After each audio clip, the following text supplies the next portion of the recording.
Well, hi everyone. Here we are at week 8 recording. Hopefully in the next 45 minutes to 60 minutes, just walk you through some slides. If we get a chance, we might get onto Excel and have a look at some formulas, but otherwise we'll do that in the tutorial and have a look at some slides. Summary of the textbook for chapter 13 to start with. And so last week we were looking at the three measures of central tendency, the mean, the median, and the mode. But there's a little more we can get by looking at our data more closely. Now, if you have a look at this diagram here, this is a uniform distribution. So it's not skewed to the left or the right, it's evenly dispersed around the mean. We would see the mean, the median, and the mode. So the highest score right in the middle, and the median right in the middle, and the mean, the average. So we've got a few low scores, few high scores, and we've got the average in the middle. What we're seeing though is the same mean, same, well, different modes, same median, but a different standard deviation, a different spread of the data across the distributions. Some of the reasons we're interested in this spread of data is that, let's just jump back a bit. For this particular spread, where it's a little steeper and more clustered around the mean, if these were, say, share prices with a smaller spread, you'd sort of be happier with that. You'd think, well, look, it's fairly predictable, it's fairly close to the mean. Whereas this one, we could have some big losses, or we could have some big gains, perhaps. So there's a wide spread in the potential profits or prices of those share prices. The other reason we're interested in the measures of dispersion is that we'd be interested in controlling, keeping that standard deviation or the deviation from the mean fairly small, particularly if we're in manufacturing. Perhaps we want our, say, the size of a battery to be consistent, otherwise it won't fit where it needs to go. Brake pads and things like that, certain tolerances, we want them to be very consistent, very close to the average. If they're not, we've got some quality control issues. So what's the first measure of dispersion? It's the range, pretty easy to calculate. Just we need to just obtain the largest score and subtract the smallest one, and we've got the range. We've also got the interquartile range. And remember from last week, we were calculating the top 75% of scores, that's Q3, the upper quartile, and the bottom 25% of scores, the lower quartile. And basically, if we get the upper quartile minus the lower quartile, we've got the middle 50% of our data. So the interquartile range is another mid-spread, or otherwise called mid-spread, another measurement of our dispersion. It gives us an idea of what's going on with the data set. So here's a practical example. We've got some, we have some prices of products, and we're asked to find the mean, the range, the interquartile range, and the quartile deviation. So let's have a look. So the first thing to do to find the mean from last week, just add up the prices, add them all up, and divide by the number of prices. So there were 10 prices all in all, and $3.41 is the mean. Just looking at it to see if it's reasonable, looks about right. This $8.80, the leg of pork, is pushing the mean up a little bit, but that average seems to be accurate. So for us to be able to find, the easiest way to find the range, I guess, is sort the data from lowest to highest. So they've done that for us here. And we can just take the highest piece of data and the lowest. And we've got it $7.31 is the range in prices. The lower quartile, we've got 10 items. The lower 25% of 10, so 2.5, rounded up to the third observation from the bottom. So we're saying that this $2.37 has a quarter of the observations below it and 3/4 of the observations above it. So that's the lower quartile, and the upper quartile, 2.5 or 3 uh, pieces of data in from the highest side there. So we've got a quarter above. This is 70 upper quartile, 75% of the data set. 3/4 below, $3.64. So the interquartile range then, $3.64 minus $2.37. The middle spread of prices, mid 50%, has a range of $1.27.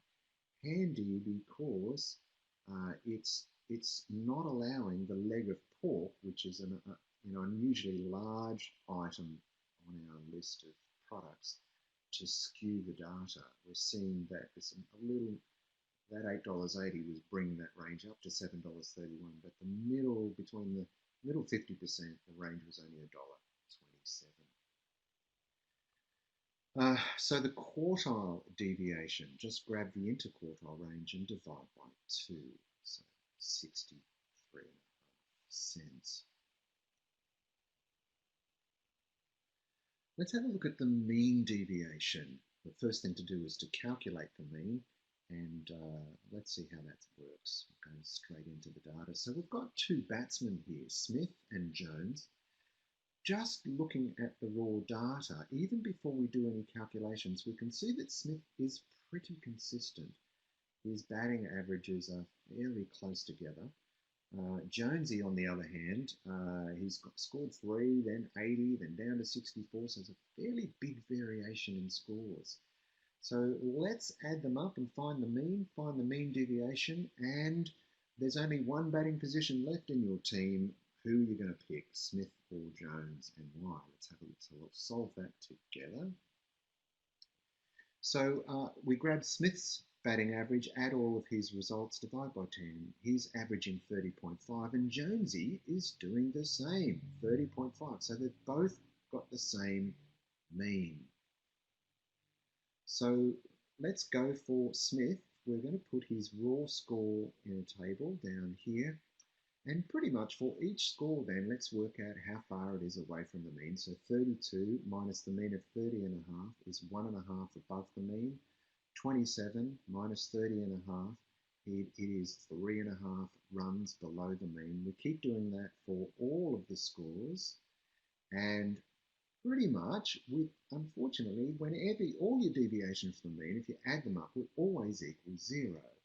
So to give it some meaning, we've said, look, let's just take the absolute value of all of those deviations. Let's ignore the pluses and the negatives and the positives.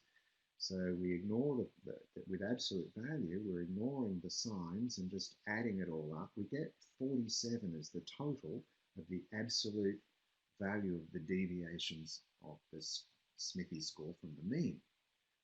And then when we do that, let's then divide by the number of scores. There were 10 innings. So on average, his mean deviation is 4.7. On average, scores were about 4.7 away from his mean of 30. So, yep, so of course, sometimes they were 10 above, and sometimes 5 below, but on average, 4.7. Do the same for Jones. Same sort of deal. He's got an average of 30.5 as well. Score of 3 is 27.5 below the mean, but a score of 80 minus 30.5, 49.5 above the mean. So we do the same sort of deal. Of course, adding all the deviations adds to 0. It's a good way to just check our clerical accuracy. And then put the absolute value, ignore the negatives and positives. Add it all up, we get 324. 324 divided by 10, so a much larger mean deviation, 32.4. So sure, sometimes it was 50 above, sometimes 25 below, but looks about right. 32.4 for Jones, as it compared with Smith of 4.7. So the last bit is, imagine you're the captain of this cricket team and you've got to send a batsman in, and maybe you're 50 runs short of the first team's batting score. Who do you send in? Well, you'd probably send Jonesy in. There's a good chance his batting average is 30.5, but if you need to get 50, he's your man. If he's not firing, he's not going to get it for you. But if he is, there's a few good opportunities for him in the past. He doesn't just fall apart once he gets to 30. Let's jump back and have a look at Smith. Excuse me. Um, Smith, pretty consistent. The best he's doing for you is it possibly would do based on past average is he might get 40 for you, but it's not enough to win the match. So there you go. It just depends on the scenario as to who you're going to put in. So that is the mean deviation. What about if we're using a frequency distribution? So we're going to use this formula here. Let's have a look at it in operation.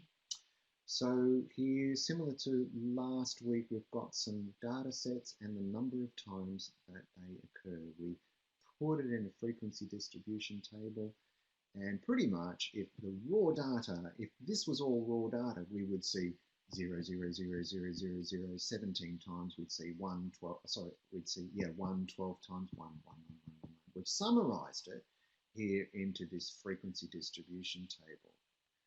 And what we can do then is, we said last week that to find the mean, multiply the score by the frequency. 1 occurred 12 times, so we've got 12. 2 occurred 19 times.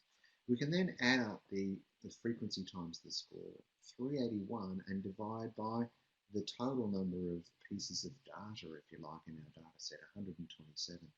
And we have an average of 3. Quick check to see if that's reasonable. And the frequencies give us a hint.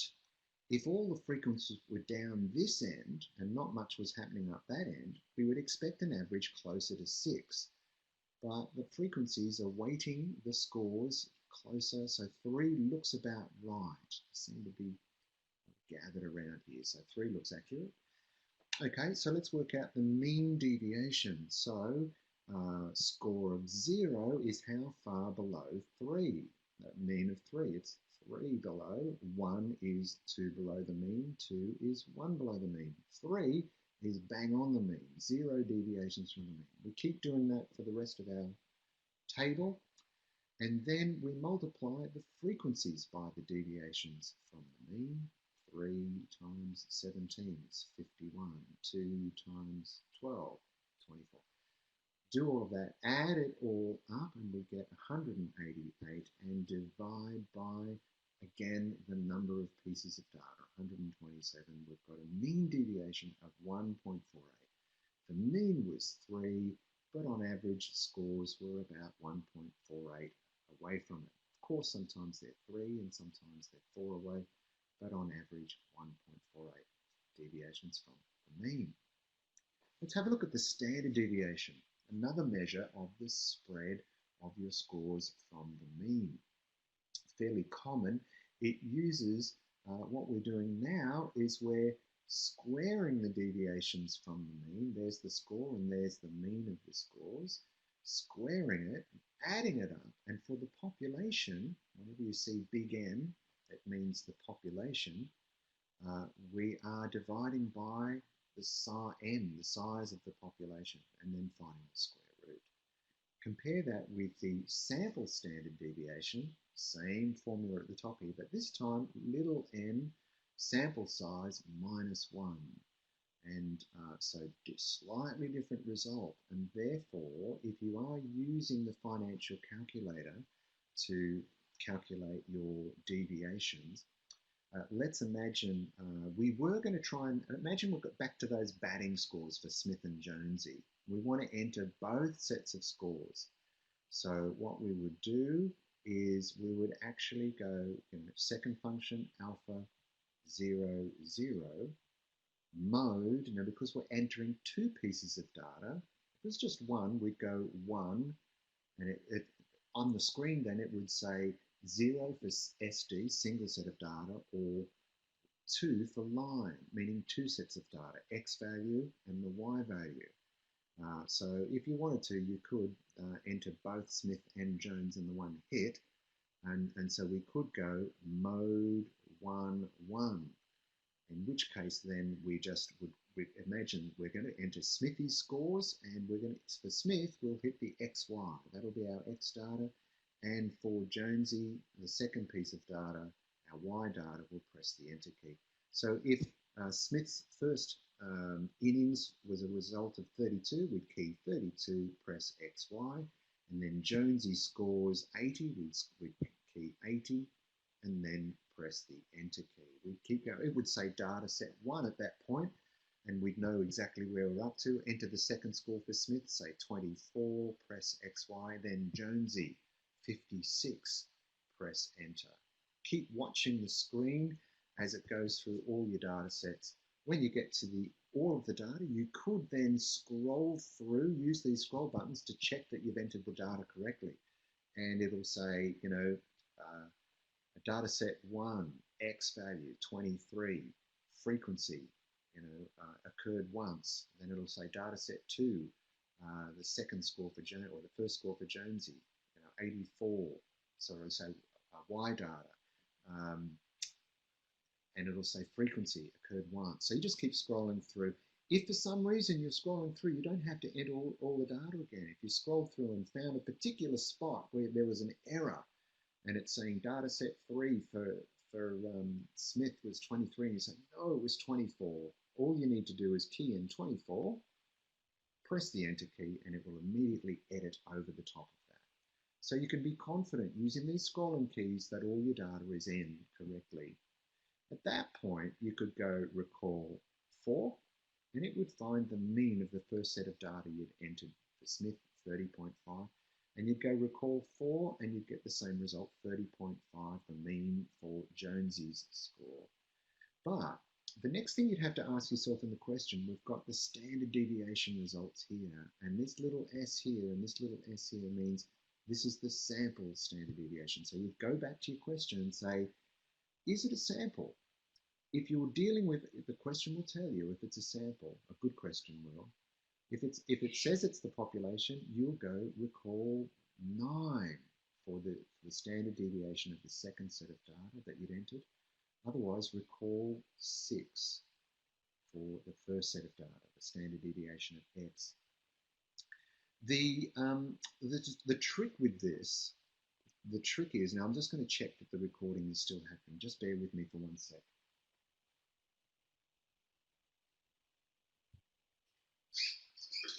Gives me a chance to have a drink of water, excuse me.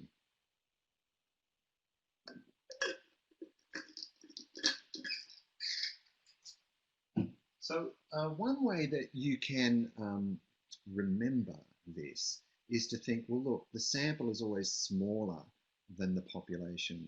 So 5 smaller than 6, this must be the sample standard deviation. This must be the population. But also that little sigma, the little Greek symbols give you a hint that that's population. Okay, let's move on. So you could choose to use the calculator, or later on we'll be using Excel to do the same sort of things. So imagine you'd entered all of the data, and for these prices here, you want to find the mean. So in this instance here, we've got to clear the memory. Second function alpha, 0, 0. It's just one set of data. So mode 1, 0 for SD, single set of data. And this time we just key 89, press enter. 72, press enter. Get all of the data in, then recall 4 for the mean. For the range of prices, organize it from lowest to highest, take away the highest from the lowest. We'll get to that in a moment. But here it says standard deviation of prices. So before we could go recall 5 or recall 6, we've got to work out, is it a sample? So we go back to the question and read it. He selected a random sample of 12 stores. So that's going to let us know to use the n-1 formula, recall 5, not recall 6. Let's go and have a look at it in the longhand to see what's going on behind the scenes of your calculator. So you could do this in Excel.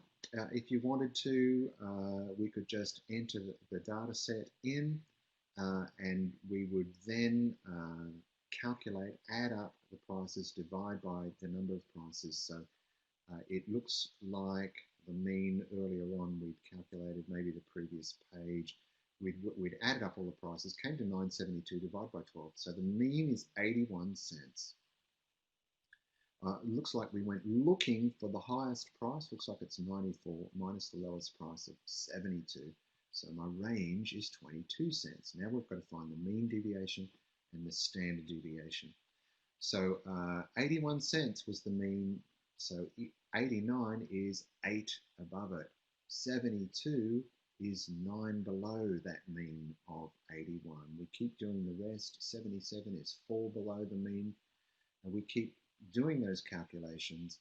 Check perhaps that all of the residual values do add to 0. Find for the mean deviation, just absolute values, add it up, 66, and divide by 12. So 5.5 cents is the mean deviation. Let's have a look at the standard deviation. We square the deviations from the mean. 8 eighths is 64, 9 times 9, 81, 4 fours, 16, 3 threes are 9. Square all the deviations, add them up, we get 504. That's going to plug into that part of the equation. Then because it's a sample, divide by n minus 1. 12 sets of data minus 1 is 11. Do this part of the calculation, then we'll find the square root and we get a deviation of 6.77 cents. The little s sample standard deviation or standard deviation for the sample. We've walked through that, so I'm not going to go through that again, but you can chase up these PowerPoints will be on the Moodle or get a copy of them. What are we going to do with a frequency distribution? So let's have a look at that. We've got units of cover and the number of times it occurred, the frequency there. Let's have a look at how it's calculated. Same sort of thing, grab the score, multiply the frequency to get the fx, add up the fx, the sum of fx comes to 838, divide by the sum of the frequencies, and we've got 2.095 as the mean of x. Does that look right? Yep, looks about right. This 3 is bigger, that the frequencies for 3 are bigger than the frequencies for 1, so it's stretching the mean a little bit above 2 to 2.095, so it looks pretty accurate. Let's find the deviations from the mean. So 2.095, how far is 1 away from 2.095? It is 1.095 below. What about 2? It is 0.095 below the mean of 2.095. And 3 is 0.905. We've found the deviations. Let's square them. That gets rid of the negatives. Squaring it. Let's multiply now the frequency by that. 85 times 1.119. We get that figure there. Pretty much we can add up. We're following this formula here. It says add up frequencies times the deviations from the mean squared. So we add them up, we get 204, which we can plug into that part. And then, because it's a sample, it's the sum of the frequencies minus 1. So we will take 1 away, 399, and we get a standard deviation for this sample of 72 cents. Looking at the time, we've been going for about half an hour, so you're doing well. Obviously, you can pause the recording at any point, stretch, take a break if you need to. What are we going to do if we've got a grouped frequency distribution? We need this formula here. We're going to use the midpoint as an estimate of where the x value might be within the group. Let's have a look at it. Similar to what we saw last week. So here, remember we said with class intervals, you're not really sure, you know, of these 4 events, were they closer to 8,000? Were they closer to 8.5? The mathematicians have said, look, let's just use the midpoint as an estimate of where the data might be clustered around. So we'll use this for the purpose of calculation. So the midpoint of 8,000 and 8,500, add the two together, divide by 2, 8,250. The midpoint of 8,500 and 9,000, 8,750. So we find the midpoint of each of the class intervals. then we use that. That's going to become our new x, if you like. Multiply 4 by that to get our frequency times the midpoint. 10 by the midpoint gives me that. Add it up, I've got 462,500. Divide by the sum of the frequencies. I've got a mean of 9,250. Let's find out how far each of these midpoints is away from the mean. So 9,250 compare 8,250, it's 1,000 below the mean, 8,250. 8,750 is 500 below the mean. Find all of the deviations, then multiply the frequencies by the deviations, and we get that result. I believe we need to square it as well. So we'll multiply the deviations from the midpoint by the frequency and square it. And here we go. Yep, 12,500. Whack that in the top of the equation and divide by our frequency minus 1, 49. And so we've got standard deviation of 505. On average, our prices were 9,250, but there was this deviation of about $500 from that mean.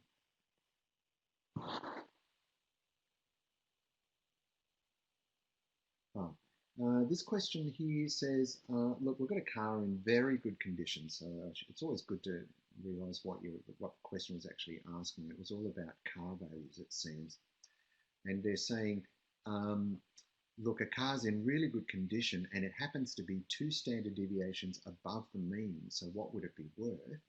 Well, all we need to do is obtain the mean value, 9,250, and 2 lots. If the standard deviation is 505, 2 lots of the standard deviation. So we'd estimate the price 2 standard deviations above the mean to be 10,260. What's the coefficient of variation? It's helpful because it gives us a bit of an idea by putting the standard deviation over the mean and showing it as a percentage. We get to see the standard deviation in proportion to the mean. So that's helpful if you've got 2 sets of data, and in this particular set of data, looks like the mean is 81 cents and the standard deviation is 6.77 cents. So we're getting a variation of 8.36%. But if you had another data set with a very, let's say a 10 cents was the mean and the standard deviation was, still 6 cents or 4 cents, 4 cents over 10 cents is like a 40% standard, a coefficient of variation. So immediately this helps us see that even though 4 cents standard deviation is less than 6.77, because the mean of 10 cents is much lower than this mean, in proportion, it's a lot more volatile. So that's the advantage of the coefficient of variation. It shows, it gives us something to measure 2 sets of data and the relative weight, if you like, of the standard deviation. Well, we leave chapter 13 behind, measures of dispersion, move into elementary probability. Let's launch in. Keep going here for a second, see what we can discover. Well, look, you've probably studied probability and maths at school, so this will go over a fair bit of that same material. Let's have a look at an example, an everyday example. If there's a 10% chance it will rain today, must be a 90% chance, I guess, that it's not going to rain. It's going to do one of those 2 things. The probability that a large passenger jet will crash before the year 2030 maybe is 1 in 100 million. So we could use that stat. We're going to use probability to help us manage risks. And right now we're gathering data on COVID-19 and using that data, as we saw last week, to look at the risks and measure, just make some good policy decisions based on the data we have. Otherwise, we're operating in the dark. Well, with probability, we're going to have a look at a sample size. So, for example, if we were tossing a coin, the possible sample size is, possible outcomes are, we either get a head or a tail. So they are that's our event, tossing a coin, and the potential sample space, head or tail. So let's have a look at this one. This question here from the textbook is suggesting that we are trying to do a survey, and we're going to try and work out, get our data and gather into two data sets, those whose income exceeds 100,000 and those whose doesn't. Two probabilities then, your income will either be greater than or less than, and possibly you could then predict if 40% of your sample size had income less than $100,000, you might use that then to predict what the rest of the population proportions might be as well. So 40% probability that anybody else in the population will also be less than $100,000. Same with this one, stockbroker looking at their stocks and over the 12% chance. So he's broken them down, and maybe if 80% of his portfolio is showing potentially he thinks will have a rise in value and maybe 20% a fall in value, he can use that to predict trends for the future. So probability, a simple probability is, look, just get the number of potential outcomes that are going to get the event that you're looking for over all of the potential possible outcomes. So the empty set is an event that just is impossible to occur. So let's have a look at it. One example, we've got 5 cards being dealt, and we've said let the event A be that we get 5 aces. Is it possible? Of course, there's only 4 aces in a pack if you know a set of cards. So event A, it's impossible to get 5 aces. It's a fair pack. 6-sided die is rolled. What about, what's the, define event A as the outcome of an odd number. So 3 possible opportunities to get an odd number, 1, 3, or 5. I'll move on. Well, we're now going to look at this thing called, is it, the events mutually exclusive? So we've got 2 outcomes, an outcome of a head and an outcome of a tail. Are they mutually exclusive events? Yes, they are. If you get a head, you didn't get a tail, you got a head. It excludes the possibility of getting a tail at the same time. So one event, they can't occur simultaneously. You either get a head or a tail. You don't get either or both. The person is selected at random from the population.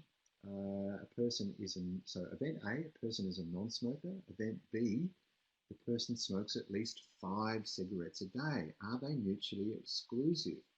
And the answer is yes. The moment, if you smoke, you're not a non-smoker. So they are mutually exclusive events. The advantage of identifying mutually exclusive events is if you're then looking for probabilities, so the probability of A or B, you can then simply add them. There will never be an overlap to worry about. So the 2 events. So it makes more sense when we actually get some data with it. So let's have a look at this. A card is drawn from a deck of 52 cards. Let event A be that the card is a face card, that is, it's got a picture on it, like a queen, king, or jack, and there's 3 of them, and there's 4 suits. So all up, there are 12 chances out of 52 cards in a pack of that event occurring. And event B is that a card has point values less than 6. So that's a 5, 4, a 3, or a 2. So there's 4 chances of that occurring, and 4 suits, 4 times 4, 16 chances in 52 of that occurring. We could simplify those probabilities to show probabilities as a fraction. You can show probabilities as a decimal as well. That's equally valid. Or a percentage, that's equally valid.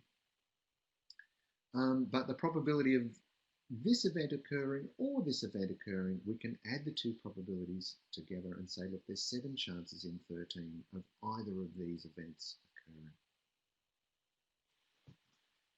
The shop owner found that event A, they paid on time, paid early, this is with their customers, paid early, paid late, or it was uncollectible. You could say, well, are they mutually exclusive events? And the answer is yes. You if you pay early, you can't pay on time. You paid early. It excludes you from being in event A. So they're all mutually exclusive events. A sample of 120 receivables, 35 paid on time, 40 paid early, 28 late. Rest were uncollectible. Find the probability that they were paid early or on time. Because they're mutually exclusive, we just get the 35, put it over the total number of receivables. So that's the probability of event A occurring, paying on time. And what about paying early? 40 out of 120. There's the two probabilities. Add them together. So 75 on 120 or 5 on 8 chance that either of those events will occur. They'll pay early or on time. What about independent events? If their events are independent, if the likelihood of one event has no won't affect the likelihood of another event occurring. There's no what's the word I'm looking for? No sway, I guess. It's just not going to affect the likelihood of another event occurring. So we're going to work out with these events here, are they independent events? If I toss a coin, the fact that I got a head on the first toss, is that going to have any impact on the outcome of the second toss? And the answer is no. There's an equal chance of getting a head or a tail on any of the tosses. So they're independent events. Eye colours of two members of the random sample. So look, if they are truly random, then perhaps the eye colours would be independent. The fact that the first person has got blue eyes shouldn't affect the outcome of the second person, the colour of their eyes. Finally, the incomes of people who live in adjacent houses in the same street. Well, here, most likely not independent events, because streets, the value of homes in a particular suburb, if it's, imagine they're all mansions, if one house in one street's worth $3 million, there's a good chance the house next door is going to be, pretty close to that. So not independent there. And of course, incomes are affected. People with high incomes are possibly going to buy an expensive home. Okay, so we're going to find the probability that if we toss two coins are tossed independently, that they both show heads. So we have to get a head on the first, and we have to get a head on the second. The probability of getting a head is 1 in 2. And because they're independent events, we can use this little, when both events have to occur, we can go probability of A and B. When you see that word and, we multiply the events together. So probability of getting 2 heads, the first one has to be a head and multiply, and the second has to be a head. Got a 1 in 4 probability of 2 heads. We could draw a little tree diagram to show all of the potential outcomes. With 2 tosses of a coin, we can get head, tail. The first one can be a tail, second one head, first one tail, and the second toss tail as well. There's all of the possible outcomes. Head, tail, tail, head, and tail, tail. And you can see there's only a 1 chance in 4 of getting 2 heads. So tree diagrams can be helpful in calculating probability. Another example, these are supposed to be independent events. We've got a random sample. We select somebody at random. So if 40% of a particular person is in favour of Australia becoming a republic, what's the chance that the second one is in favour? Because they're independent, we can multiply the 2 together and say probability of the first one as well as the second one, and multiply the 2 probabilities, 0.16 or 16% chance of that event occurring, or those events occurring.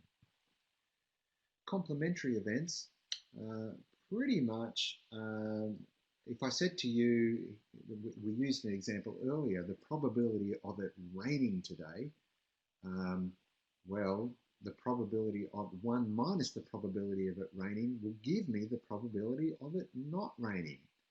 It's sort of helpful when you're doing calculations with at least, because you can sort of suggest, look, if no one has the category, then 1 minus the probability that no one has a particular characteristic will find the probability of at least.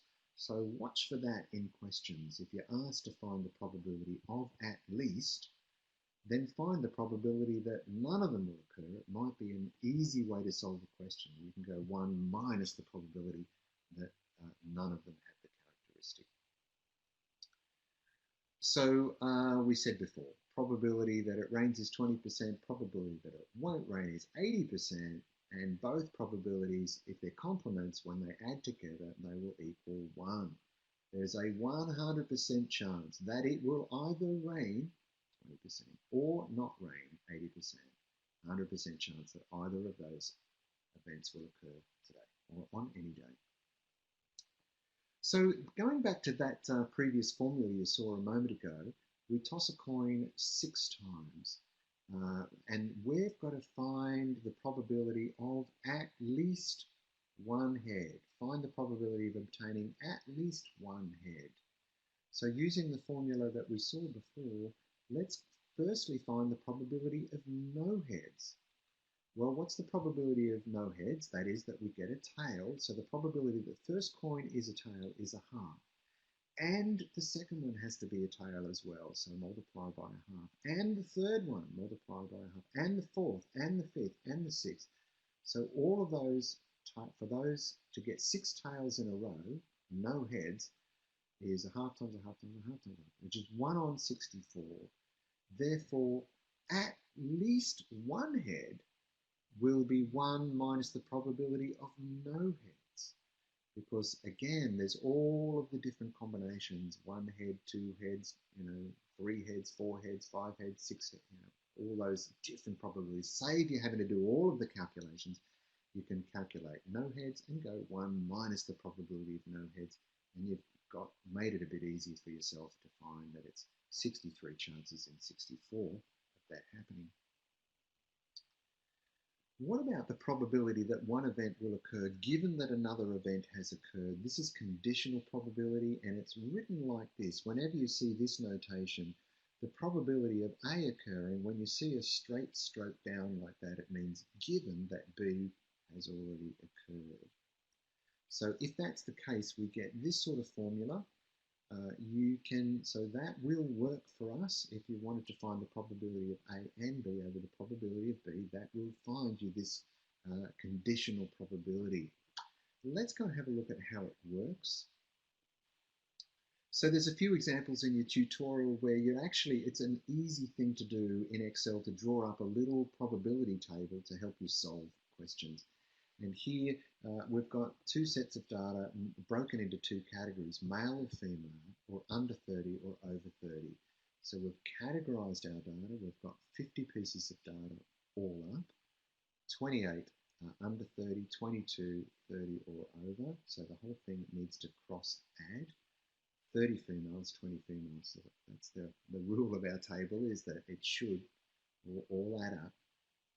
So we've got all of these different events, and we've got to just find some probabilities. So the first one says find the probability of event A. Find the probability that they're male. 20 chances over the total, 50. What about the probability that female? Probability for B. 30 over 50, 3/5. Keep going. What about the probability that they are C, that they're under 30? So we just go to this and we say, hey, add the total for under 30, 28 over 50. Solved it, 14 over 25. Probability of D, 30 or over, 22 over 50. We'll break it down to 11 over 25. What about E, the probability of A and D occurring? We've just got to make sure that it's possible for both events to occur. It's not possible to be under 30 and over 30 at the same time. So A and D, male and 30 or over, have to meet both criteria, 30 or over. So there's only 12 chances of both of those events occurring, 12 on 50. Solve that. What about F? Probability of B and C, female and under 30. Female and under 30, 20 chances in 50 of that occurring. Let's go to the next one. The next one is G, which says I need the probability of A given the subset, if you like, given that D has occurred. There's really, yes, you can follow this formula and it will work. But one of the things I like to do is just sort of divide your table into what you're really focusing on. You're now only focusing on that the person is 30 or over. You're not looking at the whole table. You can ignore all the data for people that are under 30. So you're just looking at this row here. So given that they're 30 or over, this row, what's the probability that they are A, that they are male? 12 chances of that occurring over 22, or 6 on 11.